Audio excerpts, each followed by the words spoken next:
দেখতে দেখতে রোজা শেষ হয়ে ঈদ কিন্তু চলে আসলো কালকে, যেহেতু ঈদ তো আজকে হচ্ছে ঈদের বাজার করে আনা হলো। আর সেই সাথে ইফতারি আয়োজন করেছিলাম, মেহমান আসবে যেহেতু। আসসালামু আলাইকুম, সবাই কেমন আছেন? এ তো সকাল সকাল উঠে কিন্তু হচ্ছে রাইসার বাবা ঈদের বাজার করে এনেছে, যেহেতু আজ কয়েকদিন সময়ই পাচ্ছিল না। তো আজকের দিনই মানে হচ্ছে 29 রোজাতেই সব ঈদের বাজার করে আনা হলো। কালকে যেহেতু ঈদ, তো আজকেই সব কিছু টুকিটাকি যা যা দরকার ছিল আর কি কম বেশি কিনে আনা হয়েছে। তো এখানে শুকনো উপকরণগুলো আমি এয়ারটাইট বক্সে রেখে, মাছ মাংসগুলাও তারপরে হচ্ছে ধুয়ে পরিষ্কার করে ফ্রিজে রেখে তারপরে কিন্তু গোসল করে পাক পবিত্র হয়ে নিয়েছি। এরপরে দুপুরে কিন্তু আমি হচ্ছে রান্নাবান্না করতে চলে আসলাম।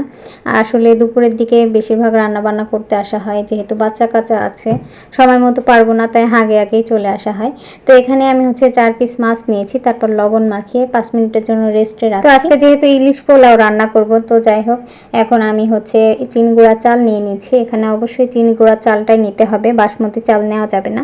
তো যাই হোক 4 পট নিয়ে তারপর খুব ভালো মতো কিন্তু আমি ধুয়ে হচ্ছে পানি ঝরিয়ে নিচ্ছি। এরপরে হচ্ছে পরিমাণ মতো পানি দিয়ে এটা হচ্ছে প্রায় 10 মিনিটের জন্য রেস্টে রেখে দিব। এরপরে হচ্ছে আমি একটু চলে আসলাম দেখতে যে ওরা দুজন কি করছে। তো রাইসা তো ঘুমিয়েছে আর আরহাম এদিকে খেলাধুলা করছিল আর কি। যাই হোক এখন রান্না বান্না করে নিচ্ছি। এখানে আমি একটু বেরেস্তা করে নিচ্ছিলাম, এটা একটু ভিন্নভাবে করা। এভাবে করলে কিন্তু হচ্ছে বাহিরেও বেরেস্তা রেখে দিলে অনেক দিন ভালো থাকে। তো তেলের ভিতরে একটু হচ্ছে পানি দিয়ে তারপরে কিন্তু এভাবে ভেজে নিলে অনেক মচমচা হয়। তো যাই হোক এখন আমি হচ্ছে চিকেন ফ্রাইটা করে নিচ্ছি। এটা ম্যারিনেট করে আগে থেকেই ফ্রিজে হচ্ছে সংরক্ষণ করে রেখে দিয়েছিলাম। তো এখন হচ্ছে একটু ভেজে নিচ্ছি আর কি। চিকেন ফ্রাইটা আমি একটু সময় ধরে হচ্ছে একটু ভেজে নিয়েছি মিডিয়াম টু লো আছে। এরপরে কিন্তু আমি উঠিয়ে নিয়ে এখন ইলিশ পোলাও হচ্ছে প্রসেসিংয়ে চলে যাচ্ছে। এখানে আমি 3 টেবিল চামচ পরিমাণ হচ্ছে পেঁয়াজ বাটা দিয়েছি, তারপর 1 চা চামচ পরিমাণ হচ্ছে জিরা বাটা দিয়েছি, তারপরে হচ্ছে 1 কাপ পরিমাণ হচ্ছে টক দই দিয়েছি। এর ভিতরে এখন ছোট একটা সাইজের লেবু দিয়ে দিচ্ছি, লেবুর রসটা দিয়ে তারপরে কিন্তু এখানে আমি 1 চা চামচ পরিমাণ ধনিয়া আর হচ্ছে 1 চা চামচ পরিমাণ মরিচের গুঁড়া দিয়েছি। তারপরে স্বাদ মতো লবণ দিয়ে এখন হচ্ছে একটা দারুচিনি এলাচ দিয়ে খুব এটা হচ্ছে কষিয়ে নিতে হবে। তো যাই হোক মিডিয়াম টু লো আঁচ দিয়ে এটা হচ্ছে বেশ অনেকক্ষণ ধরে কষিয়ে নিয়েছি। যখনই দেখছি তেলটা হচ্ছে উপরে ভেসে আসছে আর কি, তখন কিন্তু আমি মাছগুলা দিয়ে দিয়েছি। এখন মাছগুলা এর ভিতরে হচ্ছে ভেজে নিব। তো যখন একটু ভাজা হয়ে গেছে তারপরে কিন্তু একটু বেরেস্তা ছিটিয়ে দিয়েছি, তারপরে 4-5টা মতো কাঁচা মরিচ দিয়ে 5 মিনিট পর্যন্ত হচ্ছে রেখে দিয়েছিলাম। এরপরেই দেখুন এটা কিন্তু প্রায় রান্না হয়ে গেছে। এখন আলতো হাতে আমি সব মাছগুলা কিন্তু উঠিয়ে নিলাম একটা আলাদা পাত্রে। এখন এই মশলার ভিতরে কিন্তু আগে থেকে চিনি গুঁড়া চালগুলা ভিজিয়ে রেখেছিলাম, সেগুলো ভেজে নিয়েছি। এরপরে হচ্ছে একটু ট্যাঙ্ক বানিয়ে নিচ্ছিলাম আর কি, ওদিকে রান্না কিন্তু চলছে।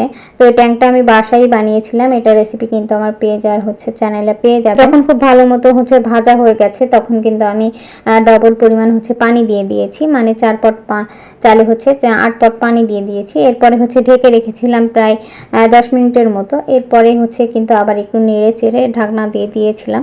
তারপর 5 মিনিট পরে কিন্তু হচ্ছে আমি পোলাওটা একটু আলাদা করে উঠিয়ে পর্যায়ে আমি মাছগুলা দিয়ে দিলাম।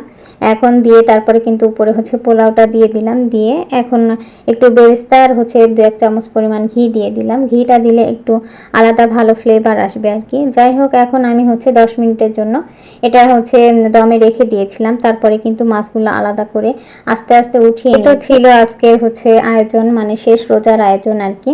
তো শেষ রোজা বলে কথা, একটু কম বেশি যাই হোক পেরেছি, রান্নাবান্না করেছি আর কি। সেই সাথে আমার মামা এসেছিল, তো যতটুকু পেরেছি আয়োজন করার চেষ্টা করেছি। কালকে যেহেতু ঈদ, তো সবাইকে ঈদের শুভেচ্ছা, অগ্রিম শুভেচ্ছা।